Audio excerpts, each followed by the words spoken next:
نازنین ناز نکن در رو کسی باز نکن نازنین غر نکن زندگی موزه نکن زندگی موزه hi guys, എന്തൊക്കെയാണ് എല്ലാവർക്കും സുഖാണോ? എല്ലാ പ്രിയപ്പെട്ട കൂട്ടുകാർക്കും നമ്മുടെ പുതിയൊരു വീഡിയോയിലേക്ക് വീണ്ടും സ്വാഗതം. എന്തുണ്ട് എല്ലാവർക്കും സുഖമാണ് എന്ന് വിചാരിക്കുന്നു. ഞാനിന്ന് ചെറുങ്ങനെ സൈഡിലേക്ക് വെച്ചോട്ടെ. അത്രക്ക് വേണ്ട, ഇങ്ങോട്ടൊക്കെ റെഡി. Okay, ready. അപ്പോൾ നിങ്ങൾക്ക് എല്ലാവർക്കും സുഖമാണെന്ന് വിചാരിക്കുന്നു. അപ്പോൾ ഇന്ന് നമ്മൾ പറയാൻ പോകുന്ന കാര്യം എന്താണെന്ന് വെച്ചിട്ടുണ്ടെങ്കിൽ ഇമ്പോർട്ടന്റ് പാർട്സ് ആണ്. 2ാം ക്ലാസ്സിന്റെ ഇമ്പോർട്ടന്റ് പാർട്സ്. എന്തിന്റെ ഇമ്പോർട്ടന്റ് പാർട്സ്? മാത്സിന്റെ. എന്തൊക്കെയാണ് മാത്സിൽ നമ്മൾ ചോദിക്കാൻ വേണ്ടി പോകുന്നതാണ് നിങ്ങൾക്ക് വേണ്ടി പറഞ്ഞു തരാൻ പോകുന്നത്. മാത്സിൽ നമുക്ക് എത്ര പാഠങ്ങൾ പഠിക്കാനുണ്ട്? മാത്സിൽ കുറെ പാഠം പഠിക്കാനുണ്ട്. ഈ പാഠത്തിലൊക്കെ എന്താണുള്ളത്, ഇതിൽ എന്തൊക്കെയാ പറയുന്നത് എന്നൊക്കെ നമുക്ക് നോക്കണ്ടേ? ജസ്റ്റ് നമുക്ക് നോക്കി നോക്കാം അല്ലെ. അപ്പൊ ഇതിന്റെ PDF കിട്ടാൻ വേണ്ടി താഴത്തോടെ ഇങ്ങനെ ഒരു സാധനം പോകുന്നുണ്ട്. അതിൽ ജസ്റ്റ് മെസ്സേജ് അയച്ചാൽ മതി ആ കാര്യങ്ങളൊക്കെ ചെയ്തിട്ട് കേട്ടോ. അതേപോലെ തന്നെ പിന്നെ നമ്മളെ ഗ്രൂപ്പിലൊക്കെ ജോയിൻ ചെയ്യാൻ വേണ്ടിയിട്ട് വേറൊരു സാധനവും പോകുന്നുണ്ട്. അതിലൊക്കെ നോക്കിയിട്ട് എന്ത് ചെയ്യുക, കാര്യങ്ങളൊക്കെ ചെയ്യാം. പിന്നെ നിങ്ങളോട് പറയാനുള്ള കാര്യം എന്താണെന്ന് വെച്ചിട്ടുണ്ടെങ്കിൽ, ആദ്യമായിട്ടാണ് നമ്മളെ വീഡിയോ കാണുന്നതെങ്കിൽ സബ്സ്ക്രൈബ് ചെയ്യണം. കണ്ടവരൊക്കെ പോയിട്ട് സബ്സ്ക്രൈബ് ചെയ്യുക. പിന്നെ ഒരു ലൈക്ക് ബട്ടൺ ഞെക്കി കൊടുക്കുക, അങ്ങനെയൊക്കെ ചെയ്യാം. റെഡി. അപ്പോൾ ഇതിന്റെ ക്വസ്റ്റ്യൻ പേപ്പർ വേറെ ഉണ്ട് കേട്ടോ. എല്ലാത്തിന്റെയും ക്വസ്റ്റ്യൻ പേപ്പറും ഇമ്പോർട്ടന്റ് വേർഡ്സ് പിന്നെ പരീക്ഷ കഴിഞ്ഞ ഉടനെ ചോദ്യ പേപ്പറും ഒക്കെ നമ്മളെ ഗ്രൂപ്പിൽ വരിക. PDF കിട്ടാൻ വേണ്ടി താഴത്തുള്ള സംഭവം ചെയ്യാം. Okay, ready. നേരെ നമ്മൾ പോവാണ്. ഒന്നാമതായിട്ട് നമുക്ക് നോക്കാം അല്ലേ. The unit among friends, കൂട്ടുകാർക്കിടയിൽ from the standard 2 mathematics textbook focused on introducing the concept of multiplication through repeated addition and ഒക്കെ പറയുന്നുണ്ട്. നോക്കാം നമുക്ക് എന്താണ് ഇതിൽ പറയുന്നത്. ഇമ്പോർട്ടന്റ് പാർട്സ് അല്ലെ. പ്രധാനം എന്താ? നമുക്ക് ഇതിലെ മൾട്ടിപ്ലിക്കേഷൻ ആൻഡ് റിപ്പീറ്റഡ് അഡീഷൻ ആണ് അല്ലെ. ആവർത്തന സങ്കലനം അതേപോലെ തന്നെ ഗുണനം. ഈ സംഭവമാണ് നമുക്ക് പ്രധാനമായിട്ട് പറയുന്നത് അല്ലെ. പിന്നെ the core idea is adding the same number several times can be written using the multiplication symbol. അതായത് 2+2+2+2 ഇങ്ങനെ 5 പ്രാവശ്യം 2നെ കൂട്ടുന്നതിന് പകരം നമുക്ക് 5 × 2 എന്ന് എഴുതി 10 എന്ന് കാണാം. അങ്ങനെ നമ്മൾ ഗുണിച്ചിട്ട് കാണാം അല്ലെ. കൂട്ടുന്നത് ഇങ്ങനെ 5 പ്രാവശ്യം 2നെ എഴുതിയിട്ട് 2 എന്ന് കൂട്ടുന്നതിന് പകരം 5 ഗുണിക്കണം 2, 5 × 2 എന്ന് കണ്ടാൽ 10 എന്ന് നമുക്ക് ഉത്തരം കിട്ടും. ഇങ്ങനെ നമുക്ക് കാണാം അല്ലേ. നോക്കൂ അടുത്തത്. പിന്നെ ഗ്രൂപ്പിംഗ് ആൻഡ് സെറ്റ്സ് ആണ്. കൂട്ടങ്ങളും സെറ്റുകളാണ് അല്ലെ. നമുക്ക് നോക്കാം. if there 6 sets and 2 orange in each, the total is 6 × 12 അല്ലെ. 6 കൂട്ടങ്ങളിലായി ഓരോന്നിലും 2 ഓറഞ്ച് വീതം. 6 കൂട്ടങ്ങളിലായിട്ട് ഓരോന്നിനും 2 ഓറഞ്ച് വീതം ആണെങ്കിൽ എത്ര ഓറഞ്ച് ഉണ്ടാവും? 6 × 2 12. 6 അല്ലേ. 6 കൂട്ടങ്ങളിലായിട്ട് ഓരോന്നിലും 2 ഓറഞ്ച് ഉണ്ട്. എത്ര കൂട്ടാ ഉള്ളത്? 6 കൂട്ടം. ഓരോന്നിലും എത്ര ഓറഞ്ച് ഉള്ളത്? 2 ഓറഞ്ച്. അപ്പൊ ടോട്ടൽ എത്ര ഓറഞ്ച് ഉണ്ടാവും? 12 ഓറഞ്ച് ഉണ്ടാവും. ഇങ്ങനെയുള്ള കണക്ക് അല്ലെ. പിന്നെ റിയൽ ലൈഫ് ആപ്ലിക്കേഷൻ ആണ് അല്ലെ. ഇവിടെ നമുക്ക് കൗണ്ടിങ് വീൽസ് ആണ്. 1 cycle has 2 wheels. So 5 cycle have എത്രയാ? ഒരു സൈക്കിളിന് 2 വീൽ ഉണ്ട്. അങ്ങനെയാണെങ്കിൽ 5 സൈക്കിളിന് എത്ര വീൽ ഉണ്ടാവും? 10 വീൽ. 5 × 2 അല്ലെ. പിന്നെ കറൻസി, കോയിൻസ് ഷെയർഡ് ഈക്വലി അല്ലെ. നോക്കൂ. Calculating total money using 2 rupee, 5 rupee and 10 rupee. Example 6 coins 2 rupee അല്ലെ. 6 × 12 rupees. ഇതൊക്കെ നമ്മളെ ആ ഒരു ടെക്സ്റ്റ് ബുക്കിൽ നമ്മൾ പഠിക്കുന്ന കാര്യങ്ങളാണ്. എന്തൊക്കെയാ പറഞ്ഞിട്ടുള്ളത്? നമുക്ക് നമ്മുടെ ടെക്സ്റ്റ് ബുക്കിൽ നമ്മൾ ചെറിയ വലിയ ബുക്കില്ലേ, വലിയ ബുക്കിലുള്ള ഒരു പാഠം, ആ പാഠത്തിലെ കുറെ പേജിലുള്ള സാധനങ്ങളാണ് സാർ എന്ത് ചെയ്യുന്നത് വളരെ ചുരുക്കിയിട്ട് നിങ്ങൾക്ക് വേണ്ടി പറഞ്ഞു തരുന്നത് അല്ലേ. ഓക്കെ, അടുത്തത് ഷെയറിംഗ് ആണ്. 8 laddus shared among 4 people അല്ലെ. 8 ലഡു നമ്മൾ ഷെയർ ചെയ്തിട്ട് 4 പീപ്പിളിനായിട്ട് കൊടുത്തു അല്ലെ. അപ്പോ ഓരോ ആൾക്ക് എത്ര എണ്ണം കിട്ടിയിട്ടുണ്ടാവും? 2 എണ്ണം കിട്ടിയിട്ടുണ്ടാവും. 8 ലഡുവിനെ ഷെയർ ചെയ്തിട്ട് നമുക്ക് 4 ആൾക്ക് കൊടുത്തു. 8 ലഡുവിനെ ഷെയർ ചെയ്തിട്ട് 4 ആൾക്ക് കൊടുത്തു. അപ്പൊ ഓരോ ആൾക്ക് എത്ര ലഡു കിട്ടിയിട്ടുണ്ടാവും? 2 ലഡു വീതം കിട്ടിയിട്ടുണ്ടാവും അല്ലെ. ഇങ്ങനെയുള്ള സാധനങ്ങളാണ് അല്ലെ. പിന്നെ ഗുണന പട്ടികയാണ് അല്ലെ. ടേബിൾ ഓഫ് 5 6 sets അല്ലെ. 6 × 5 30. ടേബിൾ ഓഫ് 10 3 brackets of 10 അല്ലെ. നോക്കൂ 30. ഈ സംഭവങ്ങൾ അല്ലെ. 5ന്റെ ടേബിള്, 10ന്റെ ടേബിള്, ഇതൊക്കെ നമ്മൾ എന്ത് ചെയ്യുന്നുണ്ട്? പഠിക്കുന്നുണ്ട്. 2 5 and 10 അല്ലെ. ഇതൊക്കെ നമ്മൾ ടേബിളുകൾ നമ്മൾ എന്ത് ചെയ്യുന്നുണ്ട്? പഠിക്കുന്നുണ്ട്. അടുത്തത് നേരെ പോവാണ്. കോയിൻ ഗെയിം ഇതിൽ നമ്മൾ പഠിക്കുന്നുണ്ട്. അത് നോക്കണം. കോയിൻ ഗെയിം അല്ലെ. പിന്നെ അതുപോലെ തന്നെ സമ്മാന വിതരണത്തിൽ കുറച്ച് ചോദ്യങ്ങളുണ്ട്. ബൈസിക്കിൾ സോങ് അല്ലെ. ഇതിലൊക്കെ കുറച്ച് സാധനങ്ങൾ നമ്മൾ എന്ത് ചെയ്യുന്നുണ്ട്? ഇതിൽ പഠിക്കുന്നുണ്ട്. ജസ്റ്റ് ഒന്ന് നോക്കിയാൽ മതി എന്താണെന്നുള്ള ടെക്സ്റ്റ് ബുക്കിലുള്ളത് അല്ലെ. പിന്നെ നമ്മൾ അടുത്ത് പോവുകയാണെങ്കിൽ നമ്മുടെ ആ ഒരു ചെറിയ പാഠത്തിൽ അല്ലെ, അതിൽ നമുക്ക് നീളം, അതേപോലെ തന്നെ ഭാരം, അതേപോലെ തന്നെ അളവ്, കപ്പാസിറ്റി, ഈ കാര്യങ്ങളൊക്കെയാണ് ഇതിൽ നമ്മൾ പഠിപ്പിക്കുന്നത് അല്ലെ. നീളം, അതായത് ലെങ്ത്, പിന്നെയോ വെയിറ്റ്, പിന്നെ അതേപോലെ തന്നെ കപ്പാസിറ്റി, ഇതൊക്കെയാണ് നമ്മൾ ഈ പാഠത്ത് പഠിപ്പിക്കുന്നത് അല്ലേ. നോക്കാം നമുക്ക്. നീളം കൂടിയതും കുറഞ്ഞതും തമ്മിലുള്ള വ്യത്യാസം കണ്ടെത്തുക. വസ്തുക്കളെ നീളത്തിന്റെ അടിസ്ഥാനത്തിൽ ക്രമീകരിക്കാനൊക്കെ പരീക്ഷയ്ക്ക് ചോദിക്കാം അല്ലേ. കുറെ വസ്തുക്കൾ വന്നിട്ട് നമ്മൾ അങ്ങനെ നീളത്തിന്റെ അടിസ്ഥാനത്തിലൊക്കെ ക്രമീകരിക്കാനൊക്കെ നമ്മളോട് പറഞ്ഞു കഴിഞ്ഞാൽ നമുക്ക് എഴുതാൻ വേണ്ടി പറ്റണം അല്ലെ. 5 സെന്റിമീറ്റർ, 4 സെന്റിമീറ്റർ, 3 സെന്റിമീറ്റർ എന്നൊക്കെ പറഞ്ഞാൽ വലിയ നീളമുള്ളത് ഏത്, ചെറിയ നീളമുള്ളത് ഏത്, അങ്ങനെയൊക്കെ നമുക്ക് പറ്റുന്നതാണ്, നമ്മൾ പഠിച്ചതാ അല്ലെ.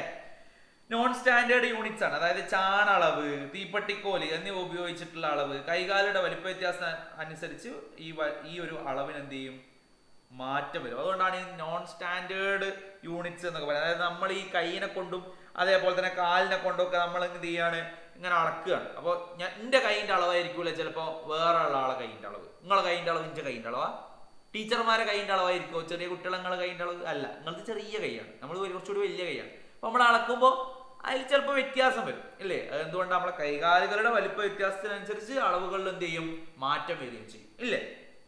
അതേപോലെ തന്നെ മെഷറിങ് ഹൈറ്റ് ആണ്, ഉയര അളക്കലാണ് അല്ലേ. നോക്കൂ, ഭിത്തിയിൽ ചേർന്ന് നിന്ന് പെൻസിൽ അല്ലെങ്കിൽ ഇഷ്ടിക ഉപയോഗിച്ചിട്ട് ഉയരം അളക്കുന്ന ആ ഒരു സംഭവം അതൊക്കെ നമ്മൾ എന്ത് ചെയ്യുന്നുണ്ട്, ഈ പാഠത്ത് പഠിക്കുന്നുണ്ട്. പിന്നെയോ വെയിറ്റ്, ഹെവിയർ ആൻഡ് ലൈറ്റർ, ഭാരം കനമുള്ളതും കുറഞ്ഞതൊക്കെയാണ് അല്ലെ. ഭാരം കൂടിയതും കുറഞ്ഞതുമായ സാധനങ്ങളൊക്കെ തിരിച്ചറിയാം. സാധനങ്ങൾ തൂക്കി നോക്കാൻ തുലാസ് ഉപയോഗിക്കുന്നുണ്ട് എന്നൊക്കെ നമ്മൾ എന്ത് ചെയ്യുന്നുണ്ട്, പഠിക്കുന്നുണ്ട് അല്ലെ. ഓക്കെ, ഇവിടെ നോക്കൂ. 1 കിലോ ആപ്പിൾ 6 പീസ് അല്ലെ. Same 1 kilo orange 9 piece. അപ്പൊ ഇതിൽ ഏതാ ഏറ്റവും ഭാരം കൂടിയത് ഏതാണ്? 1 കിലോ ആപ്പിള് 6 പീസ് ഉണ്ട്, 1 കിലോ ഓറഞ്ച് 9 പീസ് ഉണ്ട്. അപ്പൊ ഇതില് ഭാരം കൂടിയത് ഏതാ? രണ്ടും സെയിമാ. 1 കിലോ അല്ലേ, രണ്ടും എണ്ണത്തിനൊന്നല്ല അല്ലേ. ഭാരം രണ്ടും സെയിമാ, 1 കിലോ 1 കിലോ, രണ്ടും സെയിമാ അല്ലെ. ഇതൊക്കെ നമുക്ക് അറിയുന്ന. അടുത്തത് ദ്രാവകങ്ങളിലെ അളക്കലാണ് അല്ലെ. ഗ്ലാസ് ഉപയോഗിച്ച് പാത്രങ്ങൾ എത്ര വെള്ളം കൊള്ളും എന്നൊക്കെ എന്ത് ചെയ്യുന്നുണ്ട്, നമ്മൾ കണക്കാക്കുന്ന ഒരു സംഭവമാണ് അല്ലെ. പിന്നെയോ അടുത്തൊരു പാഠത്തിലേക്ക് നമ്മൾ പോവാണ്. അടുത്ത പാഠത്തിലേക്ക് പോകുമ്പോൾ കലണ്ടറും അതേപോലെ തന്നെ സമയമൊക്കെ നമുക്കറിയാം. കലണ്ടറിൽ ഇന്ന് തിങ്കളാഴ്ച ആണെങ്കിൽ ഇന്നലെ ഏതാ ദിവസം, നാളെ ഏതാ ദിവസം, അങ്ങനെയൊക്കെ ചോദിക്കും. പിന്നെ 7 മണിക്ക് ഒരു ട്രെയിൻ പുറപ്പെട്ടു, ട്രെയിൻ 10 മണിക്ക് എത്തി, ഈ ട്രെയിന് എത്ര ദൂരം യാത്ര ചെയ്തു, ഇങ്ങനെയുള്ള ചോദ്യങ്ങളൊക്കെയാണ് ഈ പാഠത്തുനിന്ന് വരുന്നത് അല്ലേ. ഈ PDF കിട്ടാൻ വേണ്ടിയിട്ട് താഴത്തോടെ ഇങ്ങനെ സാധനം പോകുന്നുണ്ട് കേട്ടോ. അത് കിട്ടിക്കഴിഞ്ഞാൽ നോക്കി പഠിക്കാൻ പറ്റും. Okay, ready. നമുക്ക് നോക്കാം. സമയം പറയാൻ വേണ്ടി ഞാൻ പറഞ്ഞ സംഭവം തന്നെ. ക്ലോക്കിൽ സമയം നോക്കാൻ പഠിക്കുന്നു. ഒരു സ്ഥലത്ത് നിന്ന് മറ്റൊരു സ്ഥലത്ത് എത്തുന്ന സമയം എത്ര എന്ന് കണ്ടെത്തുന്നു അല്ലേ. അങ്ങനെയൊക്കെയാണ്. ഉദാഹരണത്തിന് 7 മണിക്ക് തുടങ്ങി 9 മണിക്ക് അവസാനിച്ചാൽ 2 മണിക്കൂറാണ് അതിന്റെ യാത്രാ സമയം അല്ലെ. ഇങ്ങനെയുള്ള സാധനങ്ങൾ. പിന്നെയോ ആഴ്ചയിലെ ദിവസങ്ങള്, യെസ്റ്റർഡേ, ടുഡേ, ടുമാറോ, ഇന്ന ഏതാ ദിവസം, ഇന്നലെ ഏതാ ദിവസം, നാളെ ഏതാ ദിവസം, ഇതൊക്കെ അല്ലെ. 7 ദിവസങ്ങൾ ഏതൊക്കെയാണ് ആഴ്ചയിൽ എന്നൊക്കെ നമ്മൾ പഠിക്കുന്നുണ്ട്. പിന്നെ വർഷത്തിലെ മാസങ്ങൾ 12 മാസം ഉണ്ട്. അതിൽ 31 ദിവസം ഉള്ളത് ജനുവരി, March, May, July, August, October, December ആണ്. 30 ദിവസം ഉള്ളത് ഏപ്രിൽ, ജൂണ്, സെപ്റ്റംബർ, നവംബർ ഒക്കെയാണ്. ഇപ്പൊ 30 താഴെ ഉള്ളത് ഫെബ്രുവരി ആണ്. ഫെബ്രുവരി 28 അല്ലെങ്കിൽ 29 ഒക്കെ ഉണ്ടാവും ഇല്ലേ. ഇങ്ങനെയുള്ള സംഭവങ്ങളൊക്കെ നമ്മൾ ഈ പാഠത്തിലൂടെ നമ്മൾ പഠിക്കുന്നുണ്ട്. ഇതൊക്കെ നോക്കി വെക്കണേ. അടുത്തതിലേക്ക് നമ്മൾ പോകുമ്പോൾ കലണ്ടർ പാറ്റേൺസ് ആണ് അല്ലെ. 2 into 2 square on a calendar, the sum of the diagonal number are equal. Example, in a square with number 1 2 8 1 2 8 9 1 9 10 2 plus 8 10. കലണ്ടറിലെ 4 സംഖ്യകൾ അടങ്ങിയ ഒരു ചതുരം എടുത്താൽ അവയുടെ വികരണങ്ങൾ തമ്മിൽ കൂട്ടിയാൽ ഒരേ തുക ലഭിക്കും. 4 അത് നമ്മൾ പഠിച്ചതല്ലേ കലണ്ടറിൽ. നമ്മളെ പാഠത്തിൽ പ്രത്യേകമായിട്ടുണ്ട്. വേണമെങ്കിൽ ആ ടെക്സ്റ്റ് ബുക്കിന്റെ ആ പേജ് ഒന്ന് എടുത്തു നോക്ക്, അതിൽ നിങ്ങൾക്ക് മനസ്സിലാവും. Okay, ready. ഇനി അടുത്ത ചെറിയൊരു പാഠത്തിലേക്ക് നമ്മൾ പോവാണ്. ഇവിടെ നമ്മൾ ഈവൻ നമ്പേഴ്സും അതേപോലെ തന്നെ ഓഡ് നമ്പേഴ്സ് പിന്നെ നമ്പർ പാറ്റേൺസ് ഒക്കെയാണ് ഇതിൽ പഠിക്കുന്നത്. ഈവൻ നമ്പർ, ഒറ്റ സംഖ്യ, ഇരട്ട സംഖ്യ, പിന്നെ നമ്പർ പാറ്റേണുകൾ, ഇതൊക്കെ നമുക്ക് അറിയുന്നതാണ്. ഒറ്റ സംഖ്യ, കുറച്ച് നമ്പേഴ്സ് തന്നിട്ട് ഇതിൽ ഏതാണ് ഒറ്റ സംഖ്യ, ഇതിൽ ഏതാണ് ഇരട്ട സംഖ്യ എന്ന് ചോദിക്കാം. പിന്നെ അതേപോലെ തന്നെ പാറ്റേണുകൾ 1 4 അങ്ങനെയൊക്കെ തന്നിട്ട് അടുത്ത 8 ഇതൊക്കെ തന്നിട്ട് അടുത്ത സംഖ്യ ഏതാണ്, 2 സംഖ്യ ഏതാണ് എഴുതാൻ വേണ്ടിയിട്ടൊക്കെ. അപ്പൊ ഈ 2 സംഖ്യകൾ തമ്മിലുള്ള അകലം നോക്കിയിട്ട് പാറ്റേണുകൾ നമ്മൾ എഴുതിയത് ഒരുപാട് പാറ്റേൺ ടെക്സ്റ്റ് ബുക്കിൽ പിന്നെ ചോദ്യ പേപ്പർ നമ്മൾ പറഞ്ഞിട്ടുണ്ട് ഇല്ലേ. അപ്പോൾ ഈവൻ ആൻഡ് ഓഡ് നമ്പേഴ്സ് ചോദിക്കും അല്ലേ. അത്രയേ ഉള്ളൂ, വേറെ ഒന്നുമില്ല. സം ഓഫ് ഡിജിറ്റ്സ് ആണ്, അക്കങ്ങളുടെ തുക ചോദിക്കും.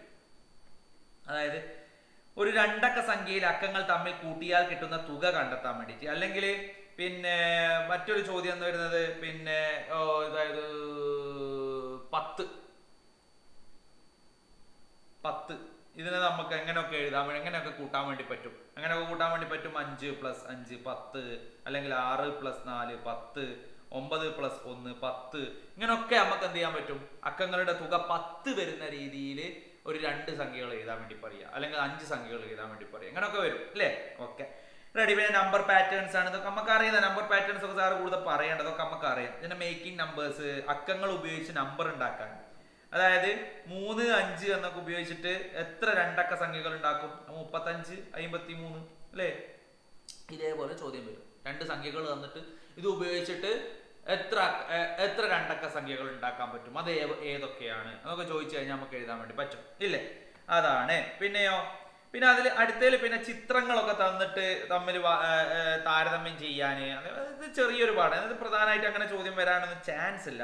എന്നാലും ചിത്രങ്ങൾ നോക്കി ഓരോ വിഭാഗത്തിൽ എത്ര വസ്തുക്കൾ ഉണ്ടെന്ന് എണ്ണി നോക്കാനും, ഏറ്റവും കൂടുതൽ ഏത്, ഏറ്റവും കുറവ് ഏത്. ഇപ്പോൾ ഒരു 10 മുയലിന്റെ ചിത്രം, 10 ആപ്പിളിന്റെ അല്ല 20 ആപ്പിളിന്റെ ചിത്രം, 30 ഓറഞ്ചിന്റെ ചിത്രം, ഇതൊക്കെ തന്നിട്ട് ഇതിൽ ഏറ്റവും കൂടുതൽ ഏതാന്നൊക്കെ എണ്ണി നോക്കിയിട്ട് ചിലപ്പോൾ വരാം. അത്രയേ ഉള്ളൂ, വേറെ സംഭവം ഇതിലില്ല.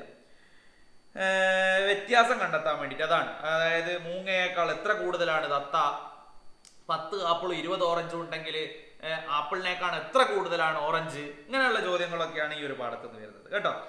പിന്നെ മണി പ്രൈസസ് കാൽക്കുലേഷന്, ഓക്കെ, വസ്തുക്കളുടെ വില നോക്കി ഒരേ വിലയുള്ള ഇങ്ങനെയുള്ള ചെറിയ സംഭവങ്ങൾ. അപ്പോൾ ഈ PDF സാർ എന്ത് ചെയ്യാം, ഗ്രൂപ്പിലേക്കല്ല, നിങ്ങൾക്ക് വേണ്ടി വന്നാൽ ഈ സാധനത്തിലേക്ക് അയക്കാം. ഇങ്ങനെയുള്ള ചെറിയ ചോദ്യങ്ങൾ, സിമ്പിൾ ആയിട്ടുള്ള ചോദ്യങ്ങളാണ് നിങ്ങളോട് ചോദിക്കുന്നത്, പേടിക്കേണ്ട ആവശ്യമൊന്നുമില്ല കേട്ടോ. അപ്പോൾ ഇതിന്റെ ക്വസ്റ്റ്യൻ പേപ്പർ പ്രത്യേകമായിട്ട് ചെയ്തിട്ടുണ്ട്, അത് നിങ്ങൾ എന്തായാലും പോയിട്ട് കാണും. അത് പോയിട്ട് കണ്ടോളി, അത് കണ്ടു കഴിഞ്ഞാൽ ഞങ്ങൾക്ക് ഫുൾ മാർക്ക് ഉറപ്പാണ്, ഉറപ്പ്. അടുത്ത നല്ലൊരു വീഡിയോ ആയിട്ട് വീണ്ടും കാണാത്തവരേക്ക് എല്ലാ പ്രിയപ്പെട്ട കൂട്ടുകാർക്കും ലൈക്ക് ചെയ്യാൻ വന്നുകൊണ്ട് കേട്ടോ, സബ്സ്ക്രൈബ്, പിന്നെ എല്ലാവർക്കും അയച്ചു കൊടുക്കുക എല്ലാത്തിനും.